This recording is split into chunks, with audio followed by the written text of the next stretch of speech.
and welcome to the news at 5. I am Olumide Macaulay. President Bola Tinubu has called on Nigerians and the diaspora to contribute their expertise and resources to consolidating national development and building a stronger and more prosperous country. President Tinubu made the call in Yokohama, Japan, during an interactive meeting with select members of the Nigerian community on the sidelines of the ongoing Tokyo International Conference on African Development. The meeting, which brought together professionals and entrepreneurs across various fields, allowed the president to share his administration's achievements and assure them of his commitment to drive economic growth. You can be assured Nigeria will meet all your expectations. The changes that we embark upon is all about us as a people and leadership of Africa. Don't take it lightly. I'm glad about the diversity of the background that we have, the seriousness and being focused on innovation,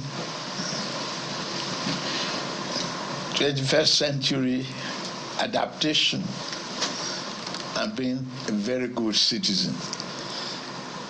Your citizenship is in your passport. Your person is your character. And I'm very, very happy that no negative feedback since we got here. I'm happy to listen to you for whatever. Happy to report to you that many of our people are coming back home. Yes, for economic reasons, some people might decide to stay away. It's fundamental right of individual. But for the economic growth and opportunity that is available in Nigeria, don't stay away. Your contribution is very much in need. President of Nigeria, Bola Tinubu. Now to education, the Academic Staff Union of Polytechnics, ASUP, has called on the federal government to urgently address its demands before the expiration of a 21-day ultimatum issued last week during its emergency National Executive Council meeting. The call was reiterated by the Zone B chapter of ASUP during its Congress held in Bauchi. The union warned of a looming industrial action if the government fails to show genuine commitment to resolving the issues raised.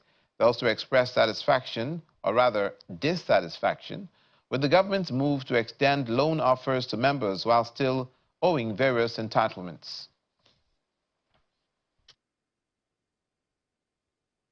Now to the Benue State House of Assembly, where a brewing crisis has escalated rather quickly. In our earlier bulletins, we told you that the suspension of 4 lawmakers following alleged attempt to impeach the Speaker, Mr. Andona Dajo, continued, where the suspended lawmakers include Alfred Berger, representing Makurdi North, Terna Shemawa from Kian State Constituency, Cyril Ekong of Oju 2 State Constituency, and James Abu Umoru, representing Apa State Constituency, who are all suspended for 6 months.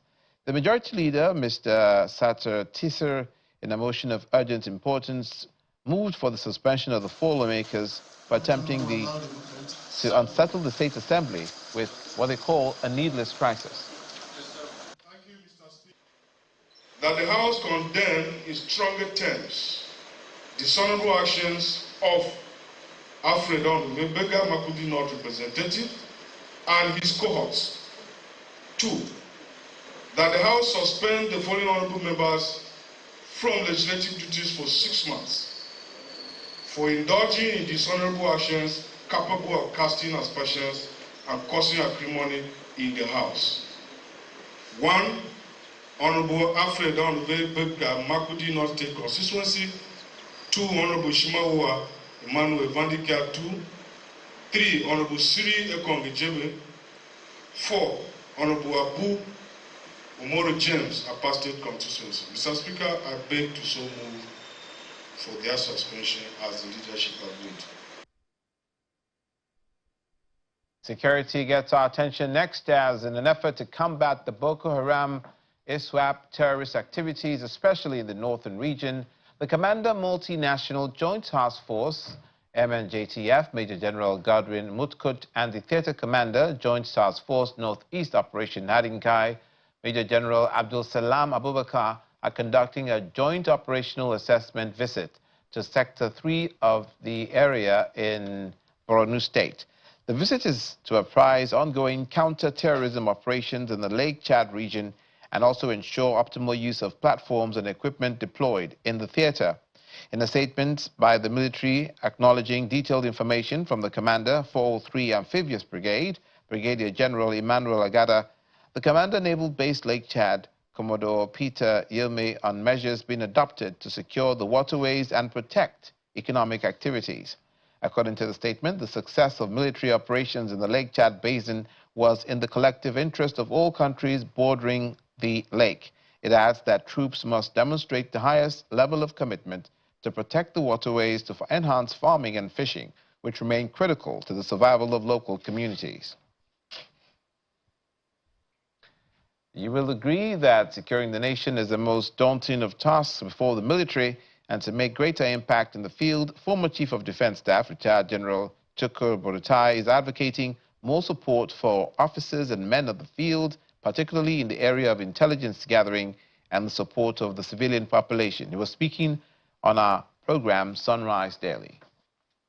There is serious need for community resilience in order to tackle some of these remote issues like farmers not being able to go into their farms to farm peacefully, or they are attacked and killed or abducted, as well as kidnapped.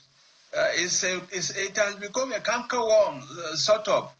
But you see, the solution is multifaceted as well. It's not just reliance on government. While government, has overall responsibility, but individuals, communities, the actors on the ground there have very important role to play. From the local government, the chairman, and so on, as well as the state administrations. But I want to say that there is need for serious dialogue amongst all the parties or individuals or stakeholders within the community, within the local government, within the state. That is the way out for it. And I know we had a terrible experience while I served as Chief of Army Staff, where we see families, father, mother, all the children, all the siblings, they are all involved in this terrorism or or supporting the terrorists. So it's something that has been allowed to go along to permeate or to stay too long with us, and it's very dangerous. The Inspector General of Police, IGP Kade Agwetokun, today approved the creation of 2 new area commands and the upgrade of 5 police stations to divisional status in Benue State. The adjustment follows a comprehensive appraisal of the security realities within the state, particularly in troubled local government areas where additional deployments and police presence became highly imperative. The new move is geared towards bridging identified operational gaps, enhancing police visibility, and ensuring more effective policing of difficult terrain. The newly created area commands are Dauda Area Command, which will oversee Guma, Dauda, Yelwata, and Agon Place divisions. Naka Area Command, which will supervise Naka, Apa, Agatu, and Okokolo police divisions. In the same vein, Ayilamo, Yelwata, Jato Aka, Okokolo, and Agon police stations have been upgraded to full-fledged divisions. The restructuring is aimed at ensuring improved response to the distress calls, fostering quicker resolution of conflict, and bringing police services closer to the grassroots for better security outcomes.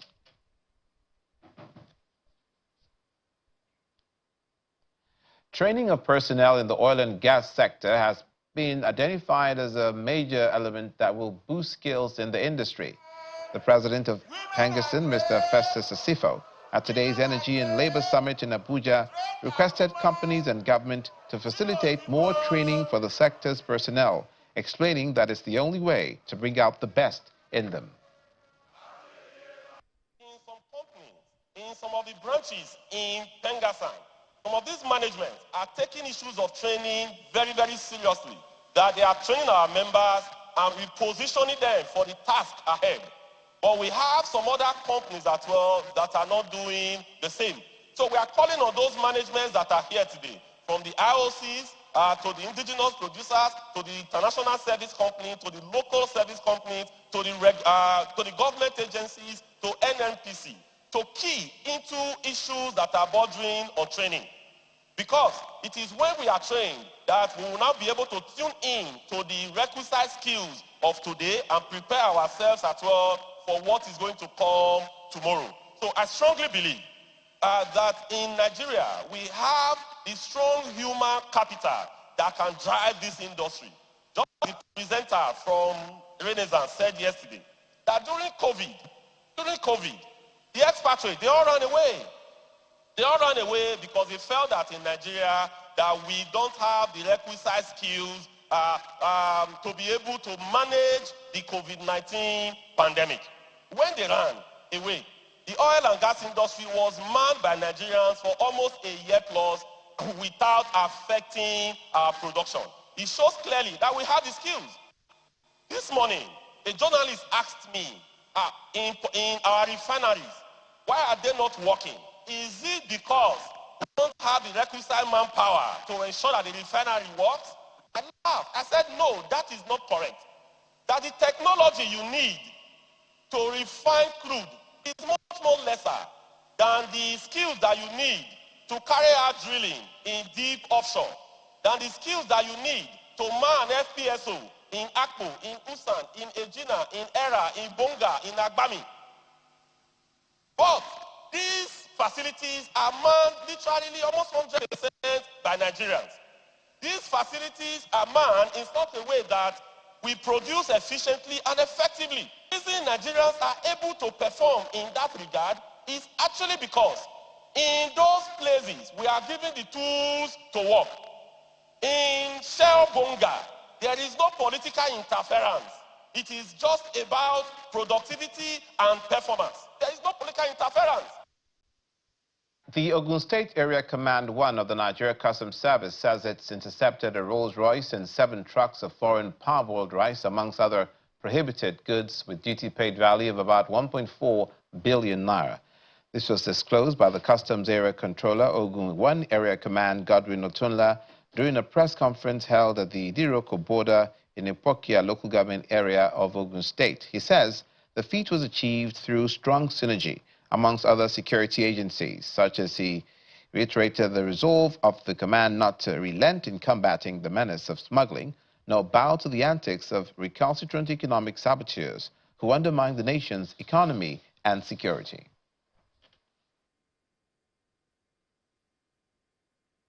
We successfully made the following seizures. Number 1, foreign parboiled rice, or 50 kg each. We have 4,424 bags, which is over 7 truckloads. Number 2, we have cannabis sativa, commonly known as marijuana. We have 50 sacks. They are there. And 1,936 parcels of coconut size, all totaling 1,000 kg. Then number 3, pneumatic tires used. We have 105 pieces. Used clothing, 21 bales and 3 sacks. Foreign used vehicles, commonly known as Tokumbo, we have 3 units, including a Rolls Royce, worth millions of naira. Then premium motor spirit, PMS, we have 6,000 liters, 6,400 liters. The DPV, that's the duty pay value of the aforementioned seizures amount to 1,401,531,923 naira 95 kobo. The Federal Capital Territory Police Command has announced the arrest of 116 suspects in a series of coordinated raids aimed at tackling illicit drug activity across the nation's capital.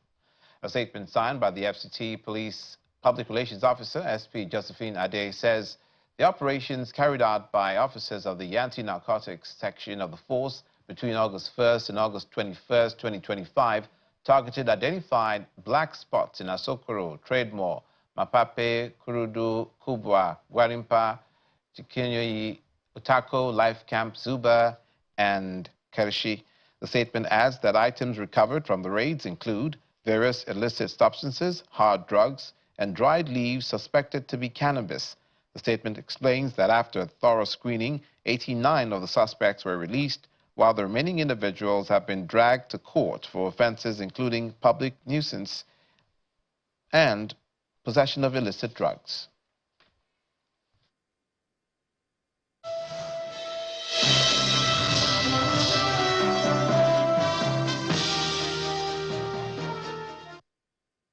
Welcome to Business News. 2.001 trillion naira has been shared to the federal government, states and the local government councils as the July Federation account revenue. The revenue was shared at the August 2025 Federation Account Allocation Committee held in Abuja. The 2.001 trillion naira total distributable revenue comprised distributable statutory revenue, distributable value-added tax, and electronic money transfer levy revenue, as well as exchange differences in that total. A communique issued by the Federation Account Allocation Committee indicated that total gross of over 3 trillion naira was available in the month of July 2025. Total deduction for cost of collection was over 152 billion naira, while total transfers, interventions, refunds, and savings was over 1 trillion naira. The recent outcry by the generation companies in Nigeria's electricity sector has once again drawn attention to the need for cost-reflecting pricing to enable replacement and upgrade of equipment and systems. The director at West Power and Gas, Mr. George Atomi, who was a guest on Business Morning, believes that this is the sustainable solution in the sector and the path to constant supply of electricity in the country. We know that this TCN has had problems with the grid. Grid is antiquated. There are moves to modernize it, which you must modernize so that it can wheel more than 5,000 megawatts. It's struggling. Anytime it tries to wheel above 5,000 megawatts, it leads to grid disturbance. So that's often a problem the sector has had to battle with, because no matter how well the generating side is generating power, if all you can do is wheel half or less than half of that power, there's not much the distribution companies can do. The distribution companies will only manage what has been wheeled to them, which will then give to customers. Then we come to the distribution end. The distribution end also has its challenges. Again, the measure by which a distribution company works, its ability to reduce the ATC and C losses, the aggregate technical, commercial, and collection losses. And many discos have been given various levels at which they must curb these losses. It's a struggle because the disco network, many of them require upgrading, if not total overhauling. The Bank of Ghana has directed all banks to immediately halt foreign currency cash payments to large corporates unless such transactions are supported by prior deposits from the same institutions. The central bank says it's observed with concern a growing trend in which bulk oil distribution companies, mining firms, and other major corporates withdrew foreign currency in cash without equivalent deposits. It warned that the practice was exerting avoidable pressure on Ghana's foreign exchange market and undermining stability. The bank acknowledged the critical role of larger corporates in sustaining petroleum supply, mineral exports, and other essential sectors in the economy.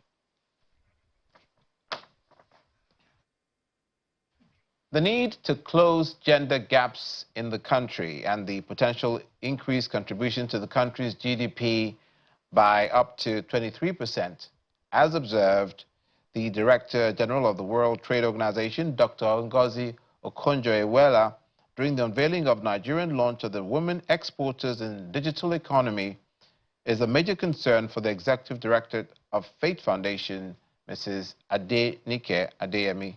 Speaking on Channels Television's Business Breakfast show, Business Morning, she explains about the need for a wholesome approach to empowering women. Most of the women that play now in entrepreneurship are within the nano and micro levels. By the time you get to medium-sized business, small and medium-sized businesses, they're less than a quarter.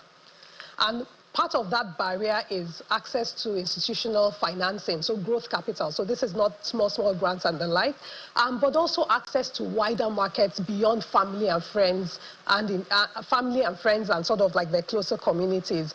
And if you want to move women to then play in larger businesses, to be able to play in spaces where their products, their services compete favorably, and also they can also overcome a lot of the institutional barriers, you probably will then need to create dedicated programs like this. Women understand that they're usually excluded from so many things. So let's talk about the export space. If you think of, if you're in the agribusiness value chain, for instance, you're getting products, you're producing them, you're exporting them, you face so many barriers in terms of access to markets, in terms of infrastructure, in terms of policy, in terms of customs, border patrol. You can imagine people that sell maybe within the West African market and have to move their goods across those borders, and the type of harassment and even sometimes in some cases abuse that they get exposed to.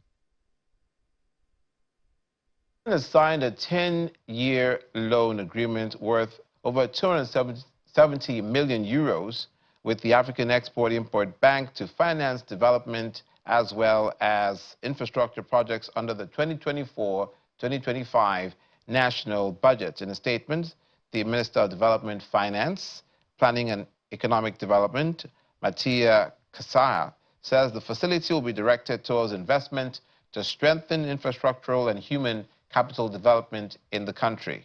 Of course, this is in Uganda. He explained that the funds will support several government initiatives, including value addition to agriculture, the oil and gas sector, energy generation and distribution, special export processing zones, and industrial parks, as well as the construction and maintenance of road, rail, and port infrastructure.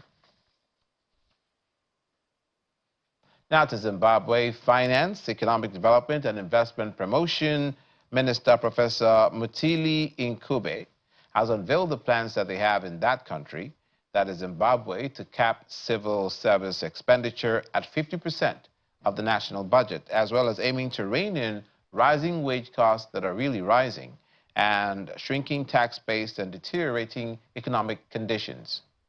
Now, the initiative follows the elimination of 3,000 government positions between September 2024 and June 2025, and the ongoing purge of ghost workers through biometric audits across ministries and agencies. The professor added that the measures to contain the wage bill include rationalizing public service posts, right-sizing employment, cutting budget travel, and streamlining foreign missions, while also making obligations such as pensions remaining unavoidable. And that's it on the News at 5. Thank you for watching. I'm Olumide Macaulay.